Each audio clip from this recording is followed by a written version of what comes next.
Champions trophy ക്രിക്കറ്റിൽ ബംഗ്ലാദേശിനെതിരെ ഇന്ത്യക്ക് ജയം. 6 വിക്കറ്റിനാണ് ഇന്ത്യ ബംഗ്ലാദേശിനെ തകർത്തത്. വിവരങ്ങളുമായി കെ.സി. ഉണ്ണികൃഷ്ണനുണ്ട്. ഉണ്ണി, ആദ്യ ജയം. കളേഴ്സ് തീർച്ചയായും ചാമ്പ്യൻസ് ട്രോഫി ടൂർണമെന്റിൽ ഇന്ത്യ വിജയത്തോടെ തന്നെ തുടങ്ങിയിരിക്കുകയാണ്. ഇന്ന് ദുബായിൽ ആയിരുന്നു മത്സരം. ബംഗ്ലാദേശിനെതിരായ മത്സരത്തിൽ 6 വിക്കറ്റിന്റെ ജയമാണ് സ്വന്തമാക്കിയത്. ടോസ് നേടി ബാറ്റിംഗ് തിരഞ്ഞെടുത്ത ബംഗ്ലാദേശിന് മുൻനിര താരങ്ങളെ തന്നെ ആദ്യം തന്നെ നഷ്ടമാവുന്ന സാഹചര്യം ഉണ്ടായി. 35 റൺസ് എടുക്കുന്നതിനിടയിലാണ് 5 വിക്കറ്റ് ബംഗ്ലാദേശിന് നഷ്ടമായത്. ബംഗ്ലാദേശ് നിരയിൽ തൗഹിദ് ഹൃദോയ് മാത്രമാണ് സെഞ്ചുറി പ്രകടനം കാഴ്ചവെച്ചത്. ഒരു മികച്ച പ്രകടനം എന്ന രീതിയിൽ പറയാവുന്നത് തൗഹിദ് ഹൃദോയുടെ മാത്രമാണ്. അതോടൊപ്പം തന്നെ ജാഗർ അലി അർദ്ധ സെഞ്ചുറി നേടി 68 റൺസ് നേടുകയും ചെയ്തു. ഈ 2 താരങ്ങൾ മാത്രമാണ് ഒരു ഭേദപ്പെട്ട പ്രകടനം അല്ലെങ്കിൽ മികച്ച പ്രകടനം ബംഗ്ലാദേശ് നിരയിൽ കാഴ്ചവെച്ചതെന്നാണ് പറയേണ്ടിയിരിക്കുന്നത്. എന്തായാലും 49 ഓവർ 4 ബോൾ കഴിഞ്ഞപ്പോൾ ബംഗ്ലാദേശ് ഓൾ ഔട്ട് ആവുകയായിരുന്നു. 222 റൺസിനാണ് ഈ ടീം ഓൾ ഔട്ട് ആയത്.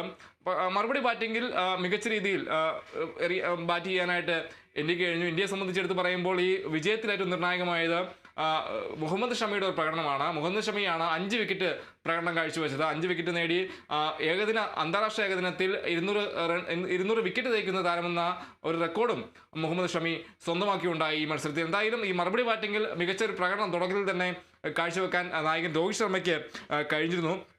അതോടൊപ്പം തന്നെ ശുഭ്മാൻ ഗില്ലും ഓപ്പണറായി ഇറങ്ങിയ ശുഭ്മാൻ ഗില്ലും ഏറ്റവും പ്രധാനപ്പെട്ട അദ്ദേഹത്തിൻ്റെ കരിയറിലെ ഒരു മികച്ച പ്രകടനമാണ് നടന്നത്. കഴിഞ്ഞ ഇംഗ്ലണ്ടിനെതിരായ മത്സരത്തിലും ഏകദിന പരമ്പരയെല്ലാം തന്നെ അവസാന ഘട്ടത്തിൽ മികച്ച പ്രകടനം ശുഭ്മാൻ ഗിൽ പുറത്തെടുത്തിരുന്നു. അത് ഇവിടെയും ആവർത്തിക്കാൻ കഴിഞ്ഞു എന്നതാണ് പറയേണ്ടിയിരിക്കുന്നത്.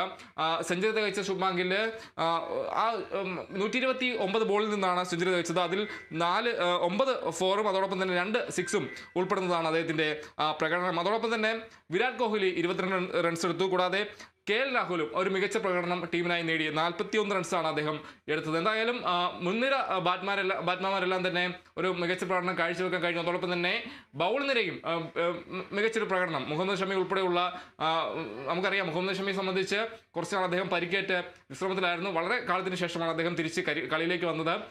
ആഭ്യന്തര ക്രിക്കറ്റ് അടക്കം കളിച്ചാണ് അദ്ദേഹം കളിയിലേക്ക് തിരിച്ചു വന്നത്. എന്തായാലും ആ ഒരു തിരിച്ചുവരവ് കൃത്യമായ രീതിയിൽ അദ്ദേഹത്തിന് പരിശീലനം നടത്തിയിരുന്നു. അദ്ദേഹം തിരിച്ചുവരവ് വലിയ രീതിയിൽ തന്നെ ഒരു മികവുറ്റ തിരിച്ചുവരവെന്ന് തന്നെ പറയേണ്ടിയിരിക്കുന്ന ഒരു പ്രകടനം തന്നെയാണ് മുഹമ്മദ് ഷമിയുടെ ഭാഗമായി ഉണ്ടായത്. എന്തായാലും 5 വിക്കറ്റാണ് അദ്ദേഹം ഈ മത്സരത്തിൽ നേടിയത്. എന്തായാലും ചാമ്പ്യൻസ് ട്രോഫി ക്രിക്കറ്റിനെ സംബന്ധിച്ച് ഇന്ത്യയുടെ ആദ്യ മത്സരം ഇന്ത്യ 6 വിക്കറ്റിനാണ് ജയിച്ചത്. ബംഗ്ലാദേശിനെ 6 വിക്കറ്റിന് തകർത്തു.